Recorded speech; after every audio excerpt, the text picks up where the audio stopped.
네, 오늘장 랭킹5 시간으로 이어가도록 하겠습니다. 이 시각 증권매는 어떤 키워드에 주목했을까요? 지금부터 찬찬히 알아보도록 하겠습니다. 월요일 이 시간은 IBK 투자증권영업부 박근영 부장과 함께할게요. 부장님 어서 오십시오. 네, 안녕하십니까. 안녕하세요.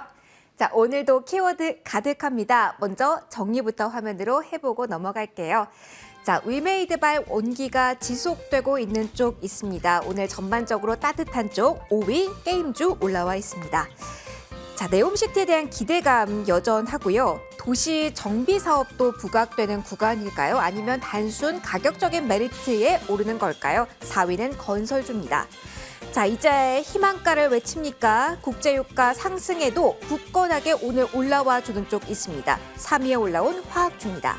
자, 지난주 후반에 들썩했던 쪽이죠. 그런데 중국이 제로 코로나 정책 계속 지속하겠다라고 이야기를 하면서 오늘 일제히 꺾입니다. 2위 중국 소비 관련주입니다. 자, 그리고 인플레이션 감축법 3년 유예하는 안이 상원, 하원 모두에서 발의가 된 상태라고 하죠. 이 호재에 움직이는 걸까요? 현대차, 기아 오늘 1위에 랭크되어 있습니다. 자, 여러 가지 이슈가 있는데 정말 오랜만에 일제히 빨간불 나오는 섹터부터 그 성격에 대한 이야기를 좀 들어보려고 합니다. 3위에 올라온 쪽 바로 화학주 이야기로 시작을 해볼게요, 부장님. 네. 자, 국제유가가 상승하고 있는데도 오늘 화학 섹터 강합니다. 전반적으로 오늘 지수 대비 탄력 강한 쪽이 많던데 일단 지금까지 강한 이유가 궁금합니다. 가격적인 메리트 그 이상의 빨간불이라고 부장님 봐도 될까요? 네, 사실 오늘 뭐 특별한 호재가 없는 상태에서 이 철강, 화학 이쪽에 관련된 중국 경기 민감주들이 올라가죠. 네. 굉장히 무거운 섹터이기 때문에 약간 뜬금없는 급등세라서 저희 입장에서도 이제 시장에서 코멘트를 좀 많이 찾아보고 있는 상황인데요. 자, 우선 그 관련된 최근에 뭐 역시 롯데케미칼 뭐 하나를 예를 들어 보시자면 월봉 기준으로 봐서 굉장히 많이 빠졌고요. PBR 기준 0.3배 정도까지 많이 빠져 있습니다.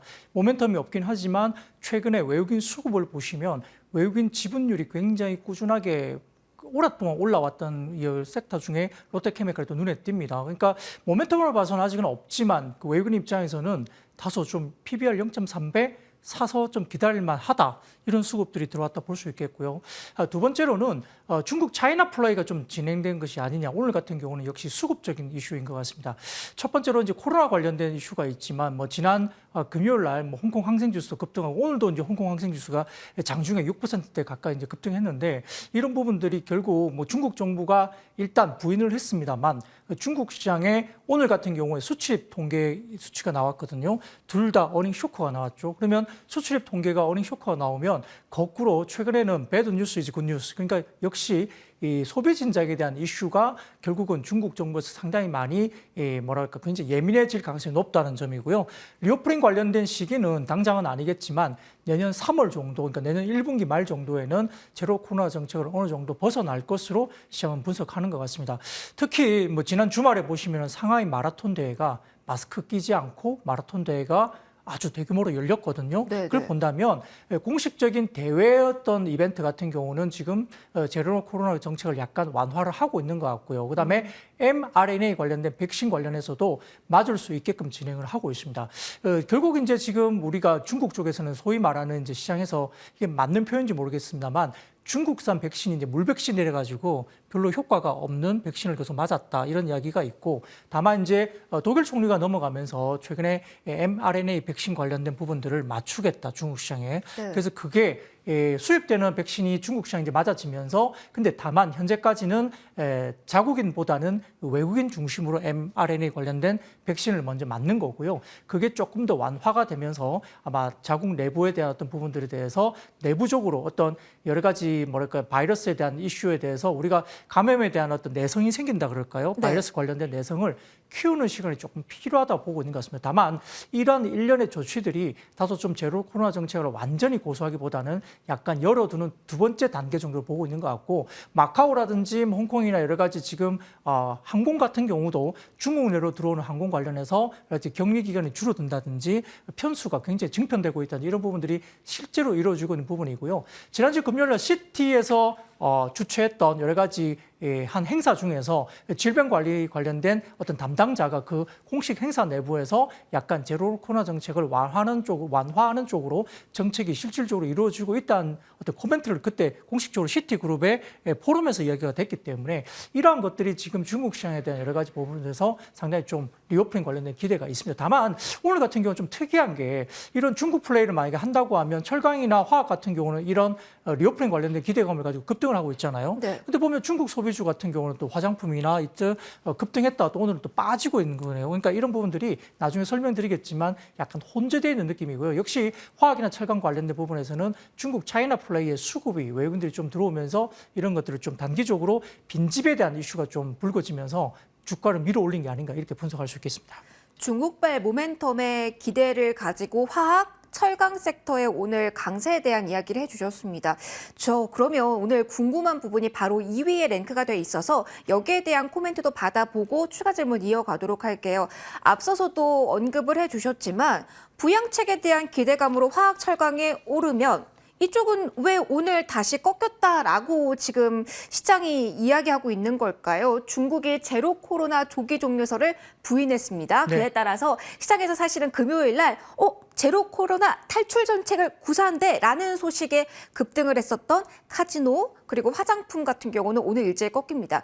물론 많이 올라온 쪽도 오후대로 포착이 됩니다만 이런 흐름은 저희 오늘 헷갈립니다, 부장님. 네. 어떻게 해석을 해야 될까요? 좀 전에 말씀드렸던 화학 업종을 보더라도 네. 스프레드가 3분기에 좀 안 좋았고 바닥 확인하고 다소 스프레드가 이제 바닥 확인 관련된 진정이 되면서 4분기, 1분기까지는 업황 회복은 좀 힘들더라도 시간이 걸렸지만 바닥을 다지는 구간이다. 이런 측면에서 지금 화학주들이 시장에서 오늘 순수 화학주들이 많이 급등하고 있고 효성그룹도 많이 급등하고 있지만 시장에서 분석은 역시 스페셜티 관련된 화학 그러니까 2차 전지나 이 관련된 태양광 관련된 부분에 대해서 LG화학 그다음에 한화솔루션 그다음에 이수화학 이런 종목들에 대한 약간 스페셜티 화학을 좀 더 선호한다는 코멘트를 계속 이어지고 있습니다. 그래서 순수 NCC가 수급적인 면에서 하루 이틀 조금 더 움직일지 모르겠습니다만 아마 상승에 대한 부분들은 일부 좀 제한적이라는 평가가 아직까지 있는 상태이고요. 중국 소비 관련주도 제가 말씀드렸듯이 우려가 되게 컸기 때문에 호재가 되고 있는 중국 코로나 정책 관련된 전환 기대가 있습니다.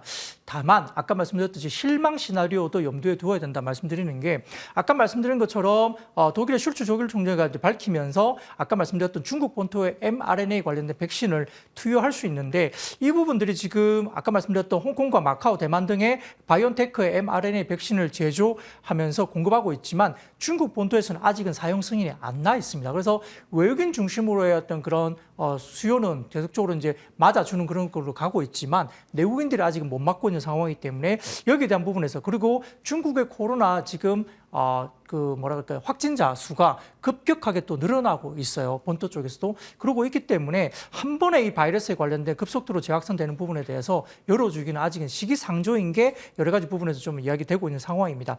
여러 가지 부분에서 아까 말씀드렸던 1단계, 2단계, 3단계 이야기되고 있는데 결국은 두 번째 단계인 서킷 브레이커 관련된 부분인 것 같아요. 결국은 감염 승객이 항공 중에서 비중이 4% 이상이면 일주일, 8% 이상이면은 2주일 운행 중단. 그리고 8월에 이전에 5%, 10% 비해서 기준을 소폭 낮추는 것에 서킷 브레이커 관련된 항공 관련된 기준이 지금 2단계에 딱 눌려 있는데 이게 열리냐 마냐에 대한 부분들이 좀 더 확산될 수 있는 부분이 분명히 있겠고요.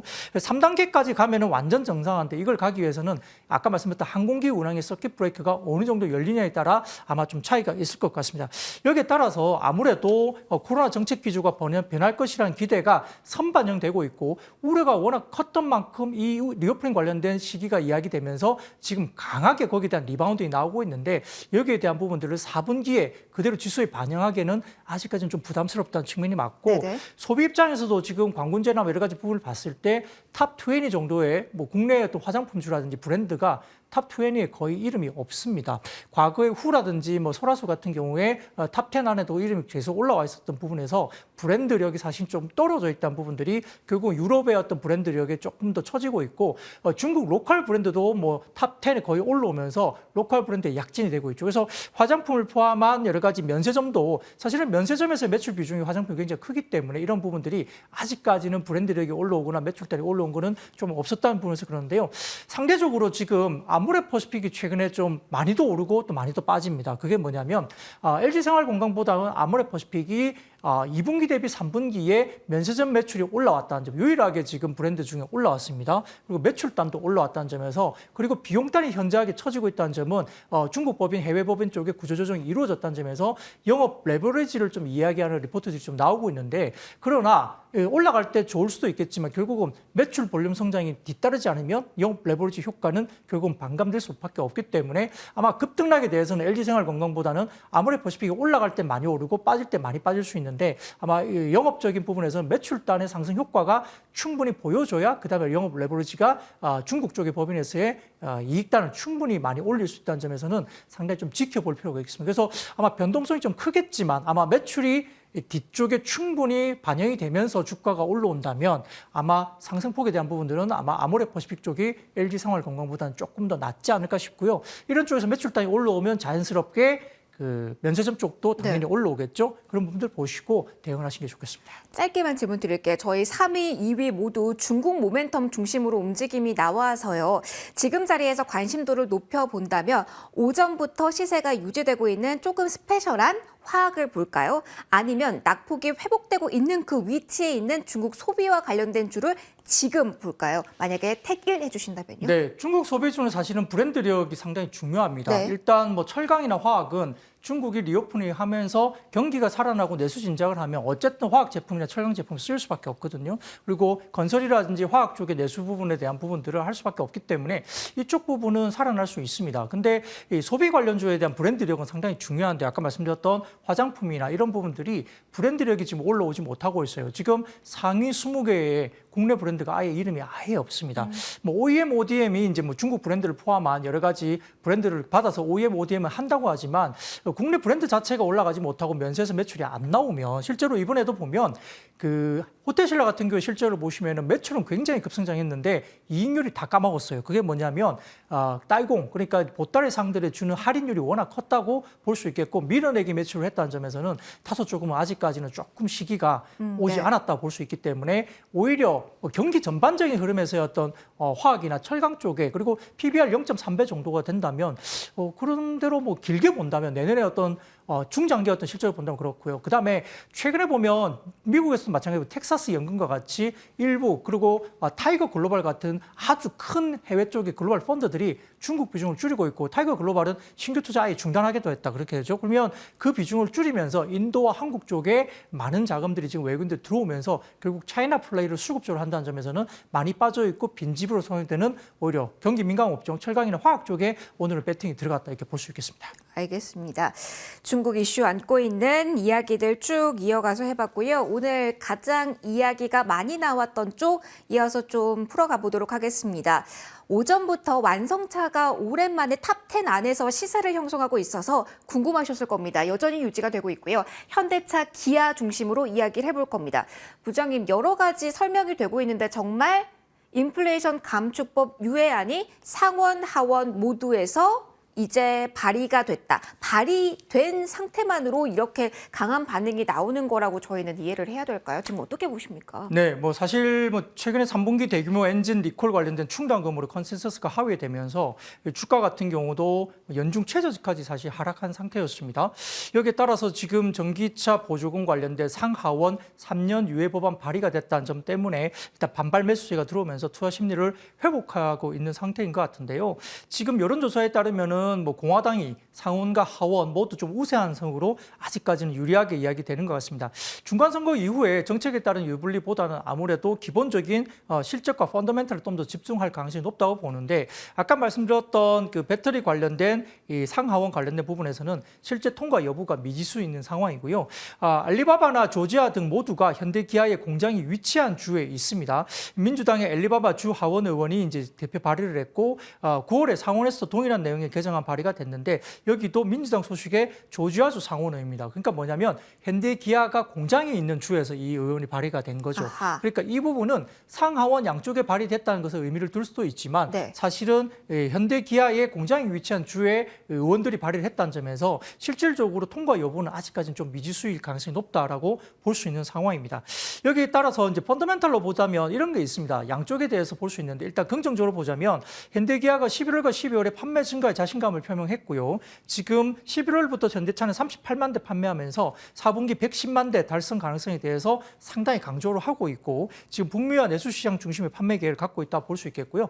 기아 같은 경우는 11월부터 27만 대 판매를 했는데 4분기에 77만 대 판매 달성은 충분히 가능하다. 그리고 11월부터 한국 공장에 특근 돌입이 되면서 충분히 4분기에 물량 증가가 있을 수 있다라고 자신감을 피력하고 있습니다. 더군다나 전기차 대기 수요가 여전히 증가되면서 한국 공장 증설과 그리고 미국 배터리 쪽에 있는 조인트 벤처를 조만간 발표할 가능성이 높다라고 이야기되고 있기 때문에 이런 배터리 조인트 벤처까지 발표가 되면서 뭐 상당히 자신감이 있다고 이야기를 하고 있죠. 근데 약간 보수적으로 보는 입장에서 이런 게 있겠죠. 경기가 아마 좀 여러 가지 침체로 갈 가능성이 높은데 네. 이렇게 대기 수요가 높다는 거 올해까지는 알겠다. 근데 과연 내년까지 대기 수요가 끌어갈 수 있겠느냐. 그리고 금리가 이렇게 올라가면 우리가 이제 할부 금융을 하지 않습니까? 자동차를 살 때도 할부 금융을 하고 리스도 마찬가지겠지만 금리가 이렇게 올라가면 대기 수요가 10개 있던 대기 수요가 점점 줄어들 가능성이 있다. 그러면 실제 수요가 과연 현재 아주 충만해 있는 대기 수요만큼이나 올라올 수 있겠느냐 부분이고요. 그래서 결국 자동차 섹터의 부분들은 많이 빠진 상태에서 만약 이렇게 IRA 법안 관련해서 3년 유예가 실질적으로 통과가 되면 굉장히 호재가 되겠죠. 네. 그런데 그거는 아직은 알 수 없지만 통과와 관련된 부분들을 기대를 하고 있는 상황이고요. 현실적으로 봐서는 인센티브와 재고 증가를 봐야 됩니다. 왜냐하면 인센티브율이 빠지다가 최근에 다소 좀 고개를 들기 시작했습니다. 물론 다른 완성차 대비해서 현대기아가 극단적으로 지금 인센티브가 낮다는 것은 할인을 하지 않고라도 많이 팔리고 있고 잘 팔리고 있다는 방증을 하고 있고 재고 수준도 글로벌 재고 평균 재고 수준보다도 현대기아가 굉장히 낮습니다. 그러니까 판매 자체는 미국에서 현재 잘 되고 있다는 것을 방증해주고 있는데 이 재고와 그다음에 인센티브율이 올라오기 시작한다면 어떻게 될까요? 그만큼 수요가 기대 수요만큼 약간 약화되고 있는 부분들이 기대 수요가 보인다는 점에서 조금은 돌발 악재로 볼 수 있겠죠. 그러면 밸류에이션 애드업을 하기 위한 부분들이 상당히 좀 제한될 가능성도 역시 현실 수요에서 볼 수 있기 때문에 펀더멘탈로 본다면 역시 재고와 인센티브에 대한 지표를 충분히 파악을 하셔야 될 것 같습니다. 알겠습니다. 어떤 포인트로 봐야 되는지에 대한 정리 받아봤고요. 저희 이제 원픽의 시간이 왔습니다.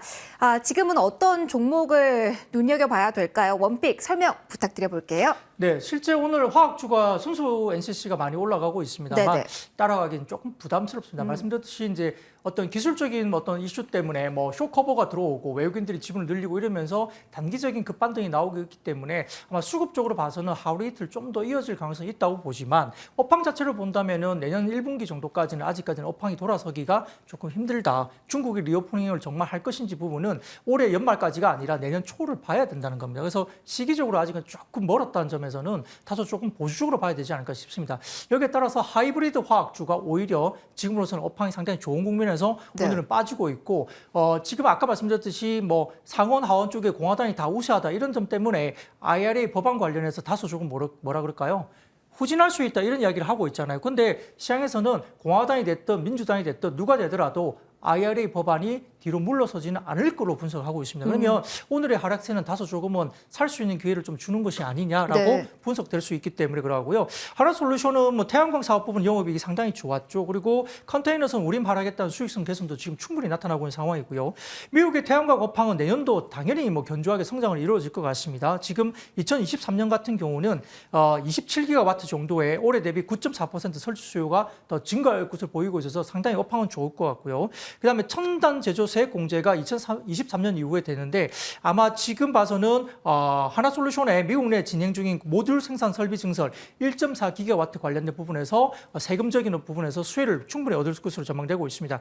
여기에 따라 폴리실리콘도 증설되고 있기 때문에 단가가 충분히 빠질 가능성이 높다고 보고 있겠고 여기에 따라서 원자재 가격이 빠지면서 모듈 단의 수익성이 좋아진다는 점에서 아마 하나솔루션은 그러니까 P도 좋아지고 큐도 좋아지고 그리고 유럽이나 미국 쪽에 여러 가지 부분에서 가격 단가가 상당히 높게 형성되고 있다는 점에서 유럽 대비 미국의 평균 단가가 모듈이 굉장히 비싸다는 점입니다. 거기에 따라 유럽보다는 미국에 편중하고 있는 이 하나솔루션이 상당히 높은 실적단이 계속적으로 구가될 가능성이 높다는 점에서 이야기되고 있습니다. 여기에 따라 지금 하나솔루션이 조금 조정을 받고 있겠지만 아마 박스권 하단까지 좀 빠지면은 단계적으로 좀 분할 매수권으로 충분히 갈 수 있다 볼 수 있겠고요.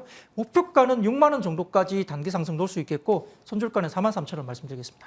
지금의 조정을 활용해 보자라는 관점에서 원픽 한화솔루션에 대한 이야기까지 들어봤습니다. 여기서 랭킹5는 마무리하도록 할게요. 지금까지 IBK 투자증권 박근영 부장과 이 시간 함께하셨습니다. 부장님 오늘도 고맙습니다. 네, 감사합니다.